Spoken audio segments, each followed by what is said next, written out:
Could you just give a quick summary of your career and sort of how you got there? I started as a biologist and did my master's degree in behavioral ecology. And then I decided that I needed to, or that one of my things I was most passionate about was communicating what I was learning to other people. So I got a second master's degree in science filmmaking, started a YouTube channel, a podcast, a company that does all of this. And then have just been finding new ways of telling stories and continuing to kind of push the envelope as far as sustaining what I do and making it interesting and relevant to the public. Yeah, Yeah. great. Thank you. Sort of at what stage of your life would you say you realized that you sort of wanted to pursue what I call science communication? I think there was probably two different times. There was the time when subconsciously I realized that I didn't know, and then later when I was actively pursuing it. So early on, when I was maybe 15 or 16, I did two things. I I became an active aquaculturist, so I enjoyed having aquariums in my house. I had five or six of them in my room, and then I would basically hang out at the fish store all the time. We also had a little dock down by our house where I would go down and fish, and so I started to get really interested in the underwater life. But at the same time, I was filming everything with my dad's old VHS camera, and so in my head, I was interested in biology, but I always enjoyed filming all of it. So I never thought mixing the two was an option. And it wasn't until later, which was really kind of my second revelation. I was finishing my master's degree in science, and I realized that the one thing everybody responded to the most was when I would take my video camera, which was natural to me, and I would film both my research and my friends' research and then show them in presentations. And it was my biggest pet peeve listening to other people talk about their research in such a boring fashion and put everyone to sleep. I was like, why are you wasting everyone's time? I mean, what you're doing could be interesting, but it's just not. And so everybody would seek me out to create little shorts for them in their presentations. And I just decided that while I liked biology, I actually liked communicating it more than doing the research part of it. And it just felt like there was a need for more people to be creating media that could make it interesting. Um, and so, yeah, I was just filling a niche at that point, so to speak. So that was kind of the two different times. One, realizing early that I liked science, and then two, realizing what I actually liked was communicating it more than anything. Yeah.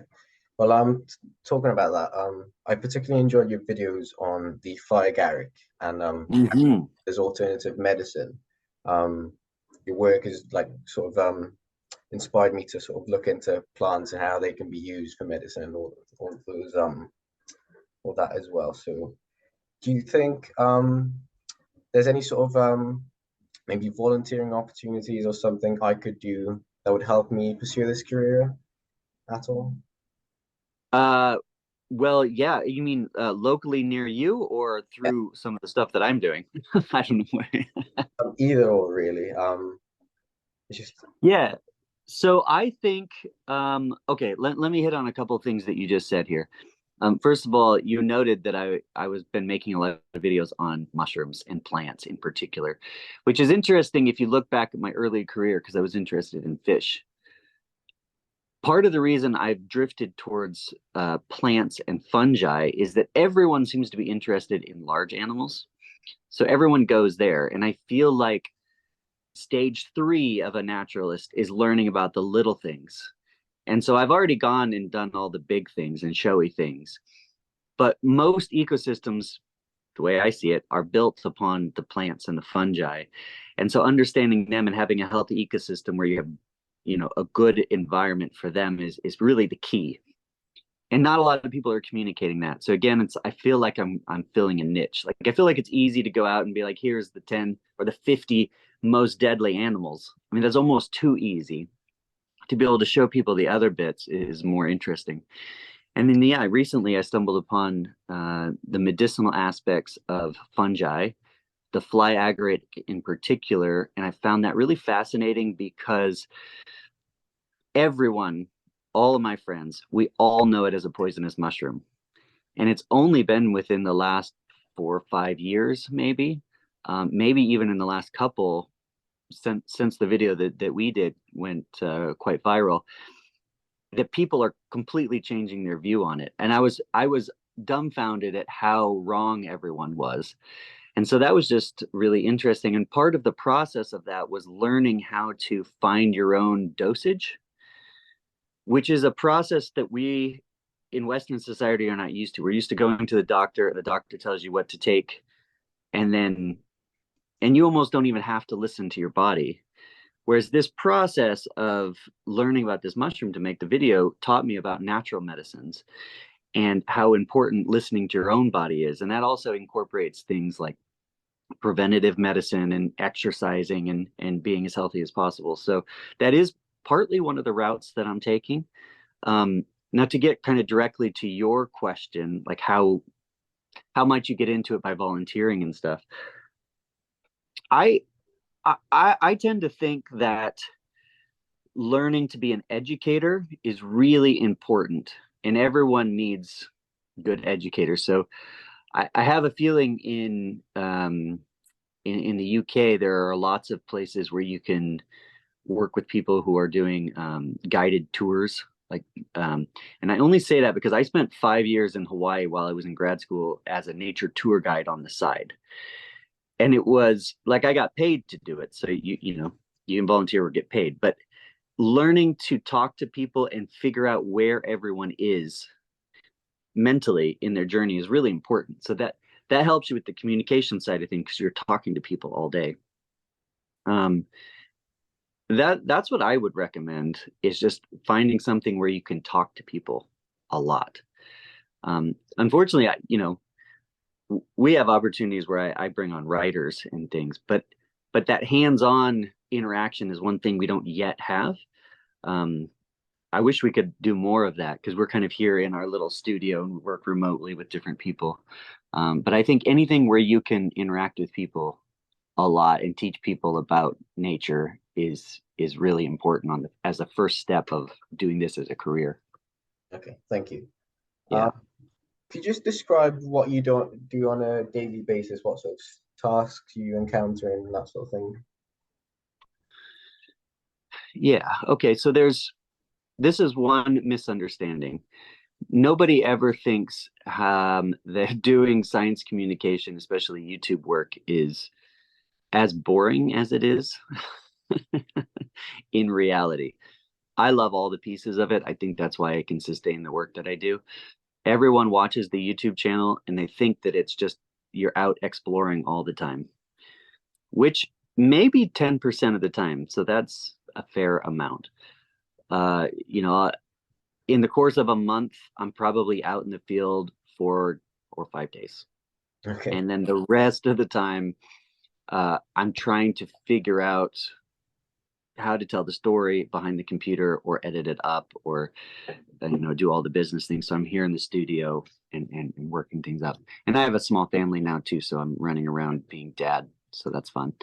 Um, but that's pretty standard. And what I've found is we've had a lot of interns over the course of the last 15 years. And they all come and tell me they're like, well, really what I want to do is just be in the woods with a camera and film animals. I was like, well, good luck doing that all day because that's not the reality of what this job is. And so I think to really last in this career, you have to enjoy both parts of it. Um, or find the piece that you specifically like to do. But there are people who just are out in the field all day, but that's really rare. And there are people who are in the studio all day only. They don't do any outside exploration, right? They would be a writer or a researcher as part of a bigger production. But if you're going to be a one-man band, you have to learn to do it all. And so that's kind of the distribution of time. Yeah, 'cause this career I'd want to do is mainly field work, but obviously I can appreciate that with this sort of field, you have to spend a lot of your time actually writing up and presenting the science behind what you find out in the field. And Yeah. Well, I will stop you and I will say early in my career, I was almost exclusively out in the field. So that's the more fun stuff. So if you want to volunteer, no one's going to make you do all the boring stuff if you're volunteering your time. And or if you want to get paid very little as a field person, as a biologist early, I would hike up streams in Oregon and look for salmon. It was volunteer, they paid for room and board, but every day I was just hiking through the mountains. It was amazing. And they covered my board, room and board. And even being out in Hawaii leading nature tours, it didn't pay a ton, but it was not bad. You were just hiking all day. As you get older, you probably are not going to want to be in the field as much, but also you want more control over the process. So that's where having the ability to do the writing and the researching is helpful. well, yeah, for me, being outdoors is quite important. So if I can, I'd love to match my career with that. So to see someone like you who's been able to do that is very inspiring, and I definitely want to go down this route if I can. I Yeah. understand I'll have my challenges with it. It's a hard field to get into, but yeah, I'll give it my best. Well, and I also think it's important, and this is a message I deliver in the videos, but that I also practice in real life is even though my work is in front of the computer, like I probably only spend 6 hours of every day, maybe in front of the computer. The rest of the time I do go out into my yard and I'm gardening and I'm practicing being out in the woods and I have quite a large property near us. Um, and so that's I think really important because some people completely delegate, even in the natural sciences, and they don't spend a ton of time actually outdoors. So I do that. It's just not something I need to do for the job all the time. Yeah, I understand. Yeah, Um, yeah, yeah. I've just got one more question left. So what sort of tips would you give someone who wants to go down this career path? If I haven't asked that already. Yeah, yeah. Okay. I feel like I could go on this for a little while, but the first and most important thing, especially if you like video work and the videos that you've seen me do, just start. It doesn't matter how you do it, just start. A lot of people I've found overthink it and they think their first video has to be this huge, humongous thing, right? Or they're thinking about like what kind of camera do I need and what kind of this and what kind of and they just don't start. The most important thing to do would be start doing lots and lots of terrible videos, right? And actually the opportunity to do that today is so much easier, I think, because everyone has a phone and you can create 1 minute shorts for social very easily. I mean, that could be a 1 day thing and you're done. Then you move on to the next one. Each one will get better and you'll figure out how to fill a niche that needs to be filled. So the second thing, and I think this is important too, when you're getting into it, you have to figure out what hasn't been done well. And then you go out and do it better than whatever else is out there, right? So this is where finding that niche is important. Like I would never suggest for somebody early on to say, okay, you should go out and be the tiger person, unless you have amazing tiger access. But right, because so many people do tiger films and everyone's interested in these big megafauna. Um, and that's hard to then break in. But as you're interested in biology in the different forms that you're doing, and I also try to get people to get a specialty in some sort of biological science, so you're already halfway there. Is you'll start to get a feel for what needs to be told, and then you can do it better than other people. So just as an example, recently I've been pairing up with this entomologist. He's from Czechia, Czech Republic, and he needed to make a film about bark beetles because they're destroying a lot of Central Europe. And it was a nice collaboration because nobody was telling this extremely important story. He could have probably done it himself. Fortunately, he teamed up with me. But like, for instance, if I was in the biological sciences and I saw this hole, that's exactly where I would go. And this particular collaboration, we made a film, and it allowed the heads of the natural history units in Czechia, I don't forget the name they call it, to change policy, and it actually made a huge difference on the natural environments in that part of Europe. And it's kind of spreading. We're doing it with different parts. But that's a great example of finding the whole that needs to be told and then going there, as opposed to you just being like, and I always go back to the megafauna, but like, let's tell a dolphin story, let's tell a crocodile story or something, just because you think it will be interesting. I mean, that could work, but there are, once you get into the biological sciences, you know, there are so many stories that need telling that don't have anybody to tell it. And that's also where you can start to find funding. So first, tell all those crappy stories, Yeah. make crappy videos, get the practice. Once you have some confidence in your own abilities, you're already in a program that has biologists and scientists. You can start to team up with them and volunteer to tell their stories for free. And then once you tell it well, they're going to find funding for you. So that's a good way of getting into it. And that's, I guess, in some ways, partly what I did early on. I worked for the Army Corps of Engineers. I made a bunch of free videos about aquatic plants. And then they said, hey, we'd like you to make 100 of these.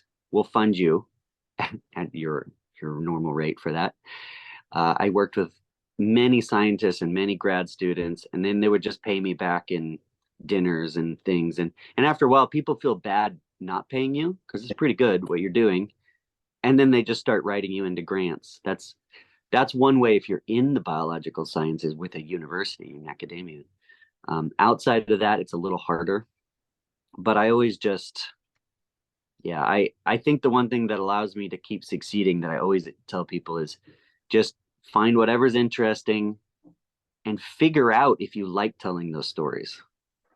Like some people in the end don't like the process, right? Like they don't like the computer work. They don't like the graphics that they have to do. And my wife loves being on camera, right? But she doesn't like any computer stuff. So it makes it hard for her to do the whole thing. Some people don't like being on camera. Sometimes in people that I know in Britain, they're a little different than in America. Whereas in America, we're kind of okay talking about all the things that we've done. People in the UK like to, be really hard on themselves and that kind of thing. Be like, yeah, it's not good. It's this. And so that can be difficult. But that's part of the job too sometimes. So yeah, you just got to figure out what pieces you like. But the only way to do that is to start. Yeah. So I'm not the biggest fan of being in front of the camera either, to be honest. Huh? Would you say that um writing a blog or just an article, could that be as popular as a video, or could it get the same amount of views or reads per se? So yeah, so I've thought about this. I don't know what the next untapped venue is going to be, right? When I started in 2003, I coded my own website, put stuff up. It kind of became popular. That allowed me to get to the next step. Um, we made a podcast to start. That was in 2006 with the first podcast. We put YouTube out a little bit late because we thought, oh, YouTube's not going to succeed. We went with some other video platforms. It seems things are constantly changing. If you can get in early with whatever is something new, um, I have a feeling blogs are changing and they're not what they used to be. So I don't know if I would recommend a blog, but blogs give you a good chance to practice writing. I would also say, I've given lots of presentations where people say, oh, well, we don't like being in front of the camera, so we're not going to be able to do videos. And I was like, well, that's not true. I mean, I could come up with a lot of examples of TikTok feeds or Instagram feeds where it's not them. It might be their voice sometimes, or it might not even be their voice, but it's just cool stuff. And then before I finish with this, you now that you gave me that insight, I think the one thing you should do to volunteer, and I would recommend everyone this, go to a wildlife film festival and volunteer. So in the US, that's Jackson Wild. That's in Jackson Hole, Wyoming, every September, October. In the UK, it's going to be in Bristol, and it's Wildscreen, and they flip flop years. So next year is Wildscreen. So come around March, April, March, April, May, somewhere in that range. Find the website, reach out to them, say you want to be a volunteer, and explain your background in the biological sciences. You'll work for free, you'll get a free ticket, and you'll get to meet all of the players in the industry. Yeah. And I've gone to about 10 of them, and that's how I started too.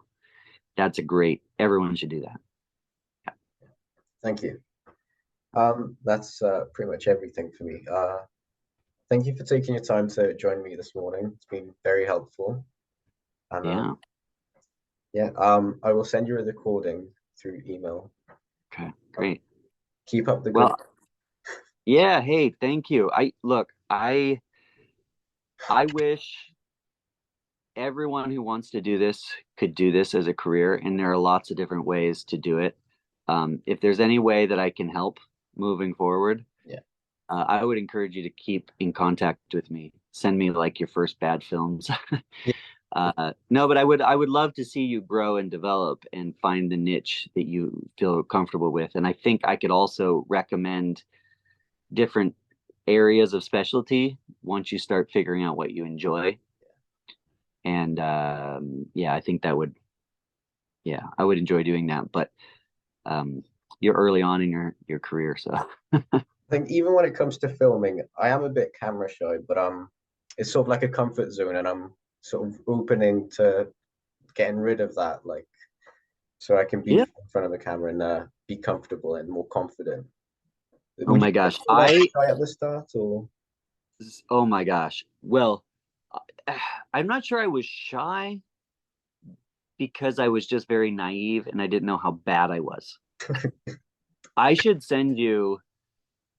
I should put this out on my YouTube channel at some point as advice. I was so bad in front of the camera when I was 18 to 25. That whole range. I was so bad. But I didn't know I was bad, so I just kept doing stuff. Yeah. They didn't have social media, so fortunately nobody told me I was bad. I just put out stuff. It took a lot of practice. Anybody that says being in front of the camera is you're either natural and you're good at it or you're not is totally wrong. I mean, I don't think I even got okay for my own taste until a couple of years ago. The early stuff, if you look back on my channel to the very beginning, was so bad. But that's my view on it. Okay. But I think you would be great on camera. And it seems like what you would do, I'm just guessing, you would focus a lot on getting the information right, and you would do it at a very high level. This is what I'm guessing, just reading from you. And people like that. There's a lot of people who would really dive into that. You wouldn't have to be the, hey, I'm a kids presenter thing. Because there's a lot of people that don't like that, and a lot of people just want to hear the information. And I think I get kind of Veritasium vibes from you. I don't know if you watch Veritasium. Yeah, he's a friend of mine, Derek. You should look up his channel. He does physics related videos, but him and I have a similar style, and he focuses on kind of a Carl Sagan type vibe. It's not a Steve Irwin vibe, so to speak. And I think you'd do that well. Thank you. Seems like, yeah. Well, it was great to talk to you. A bit strange, to be honest with you. Just seeing your face on there, it just feels like I'm watching a YouTube video. But it's been very helpful. Thank you. Yeah. Hey, thanks for reaching out, and good luck. And I hope to hear from you in the future more.